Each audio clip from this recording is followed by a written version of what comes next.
Hello friends, welcome back to my channel. मैं हूं आपकी फ्रेंड वर्षा। फ्रेंड्स, आज की इस वीडियो में हम बात करेंगे इसके प्रैक्टिस सेट की। स्टार्ट करते हैं वीडियो को। वीडियो पसंद आए तो वीडियो को लाइक कीजिए, फ्रेंड्स के साथ शेयर कीजिए।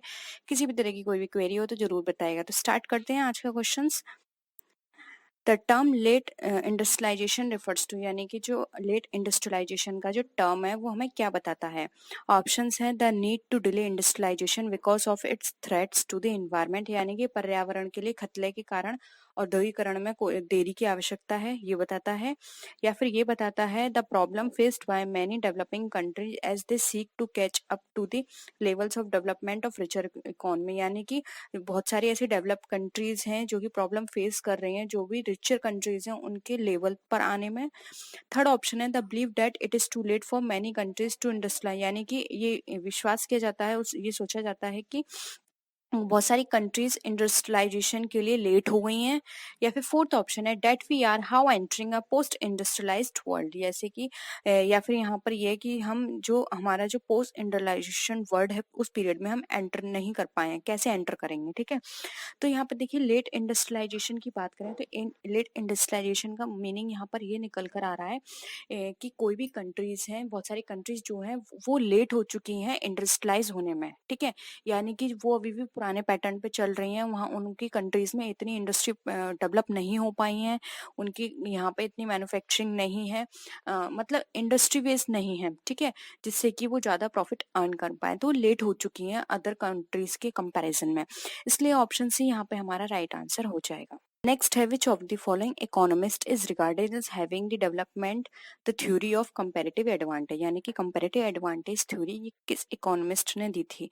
Adam Smith, David Ricardo, John Stiglitz या फिर अमर्त्य सेन। तो यहाँ पर इसका राइट आंसर है ऑप्शन नंबर यहाँ पे बी, जो कि हमारा डेविड रिकार्डो।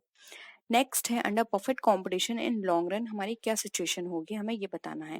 All firms earn normal profit, यानी कि सारी फर्म्स परफेक्ट कंपटीशन में नॉर्मल प्रॉफिट अर्न करती हैं। Few firms earn super normal profit, यानी कुछ फर्म्स जो हैं वो सुपर नॉर्मल प्रॉफिट अर्न करती हैं।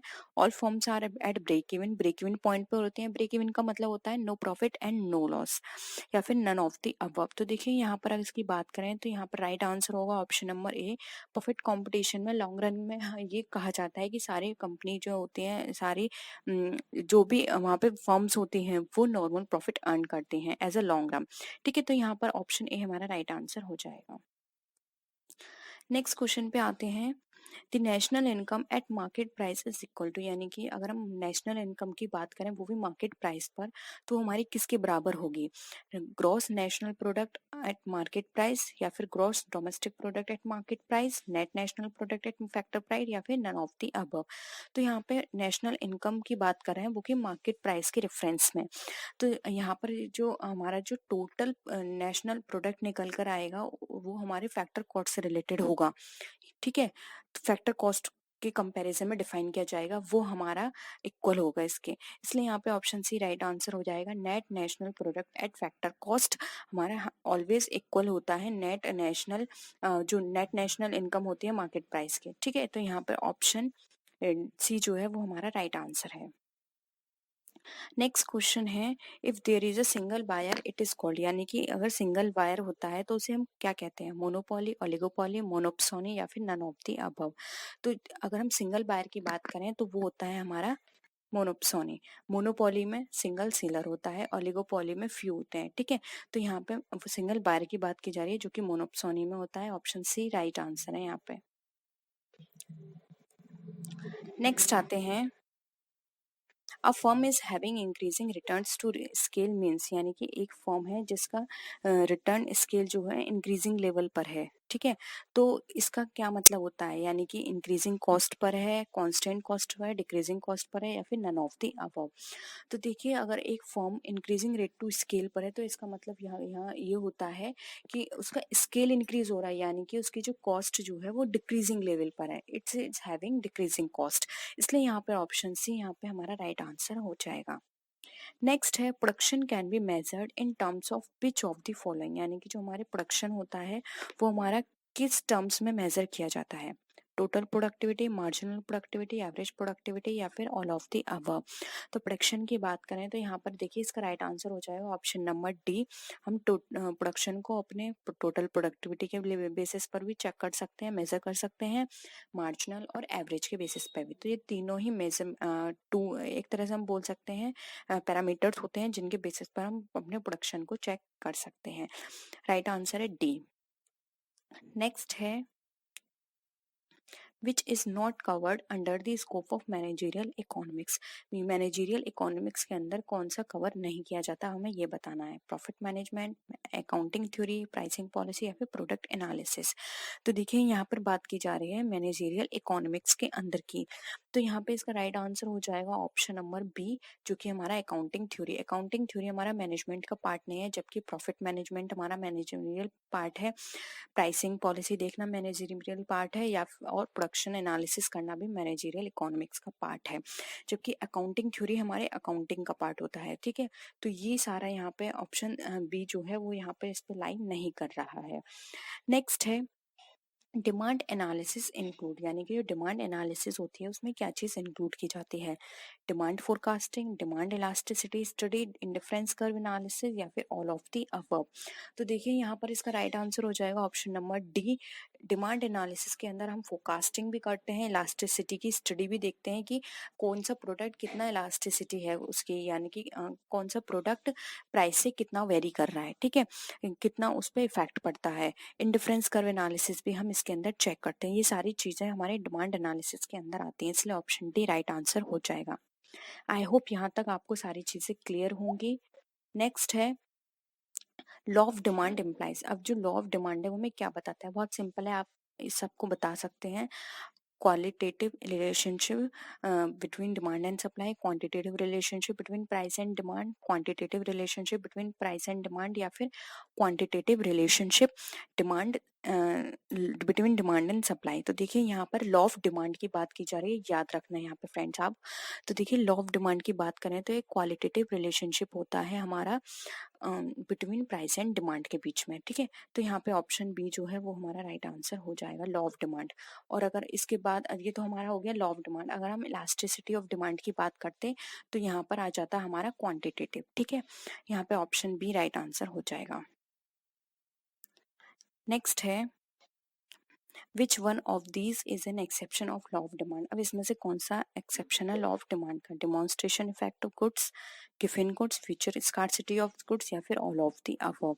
तो देखिए यहाँ पर अगर हम बात करें तो अगर हमने एक्सेप्शन पढ़े हैं आप लोगों ने लॉ ऑफ डिमांड के, तो देखिए डिमॉन्स्ट्रेशन भी बात करता है लॉ ऑफ डिमांड के एक्सेप्शन, गिवन गुड्स भी बात करता है, and future scarcity of goods भी इसके अंतर्गत आता है। ठीक है, इन सब का आपको पता होगा कि डेमोन्स्ट्रेशन गुड्स इफेक्ट में क्या चीज़ें हैं, गिवन गुड्स में क्या है, and future scarcity of goods में क्या है। तो ये एक्सेप्शंस होते हैं जो कि लॉ ऑफ डिमांड जो होता है उस पर इसका कोई भी इफेक्ट नहीं पड़ता है, इसलिए ऑप्शन डी यहाँ पे हमारा राइट आंसर हो जाएगा।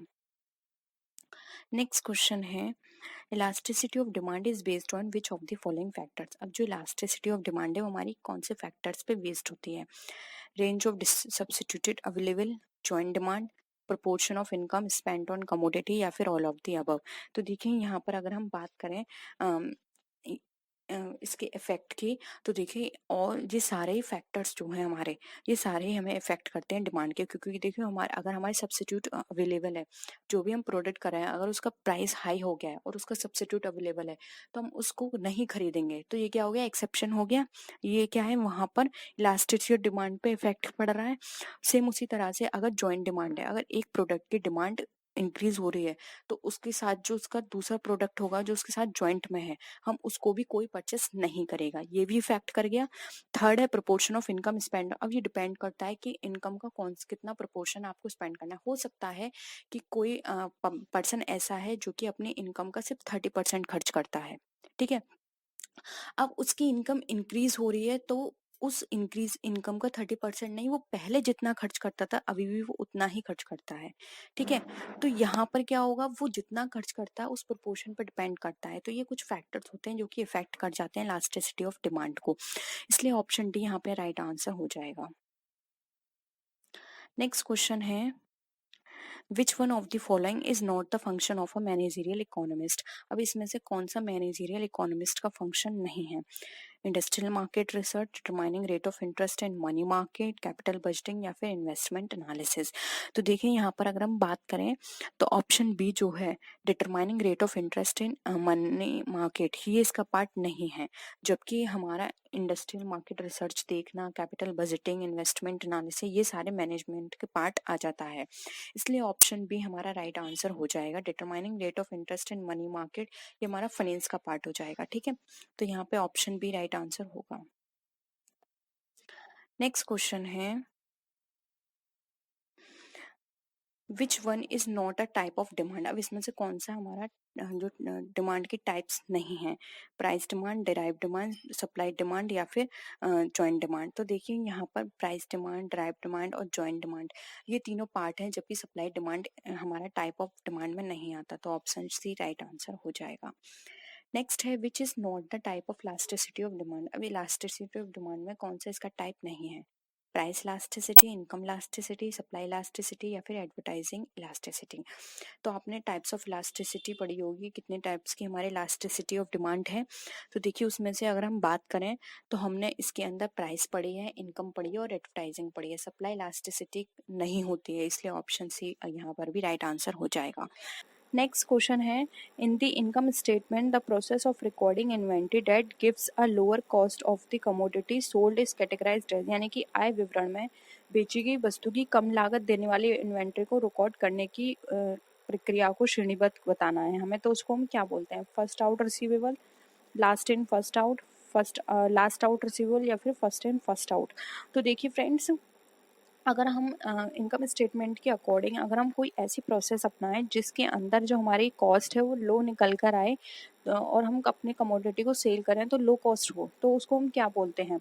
तो फ्रेंड, जब हमारी इस तरह की सिचुएशन अगर हमारे सामने होती है तो हम प्रेफर करते हैं कि लास्ट एंड फर्स्ट आउट करें। तो option B right answer. Last and first out का मतलब है कि जो बाद में हमारे पास माल निकल कर आया है, जो बाद में हमने परचेज किया, हम उसको पहले सोल्ड आउट कर देंगे। ठीक है, last in first out strategy अपनाएंगे। और फर्स्ट इन फर्स्ट आउट क्या होता है? जो पहले का माल है वो अब सस्ता हो गया है, तो हम क्या करेंगे, जो हमने पहले हाई अमाउंट पे बेचा था अब वो सस्ता है तो हम उसको स्टॉक करके रखेंगे, हम उसको नहीं बेचेंगे। लेकिन देखेंगे लास्ट में जो अमाउंट हमने परचेस किया है वो महंगा इस टाइम अगर प्रेजेंट में देखें तो उसके प्राइस बहुत हाई हैं, तो हम लास्ट वाले माल को पहले निकालेंगे जिससे कि हमें जो अमाउंट है वो ज़्यादा मिले। ठीक है, तो ये situation last and first out हमारे लिए ज़्यादा प्रेफरेबल रहेगी।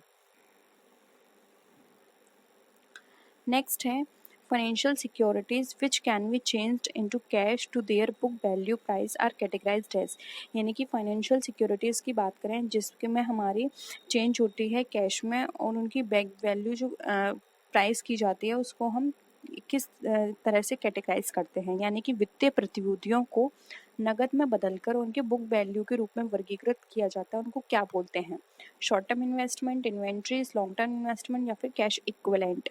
तो देखिए यहाँ पर अगर हम बात करें तो इसका राइट आंसर हो जाएगा ऑप्शन नंबर डी, ऐसी फाइनेंशियल सिक्योरिटी जिसको हम कैश में चेंज कर देते हैं और उनको बुक प्राइस को हम लिखते हैं। तो फ्रेंड्स, जब हम कोई भी चीज़ कैश में कन्वर्ट करते हैं तो वो कैश इक्विवेलेंट कहलाती है और उसको हम उनकी जो बुक वैल्यू प्राइस होती है उसके कैटेगराइजेशन में करके उसको मेंशन करके नोट करते हैं। ठीक है, तो वो कैश इक्विवेलेंट हमारी कहलाती है।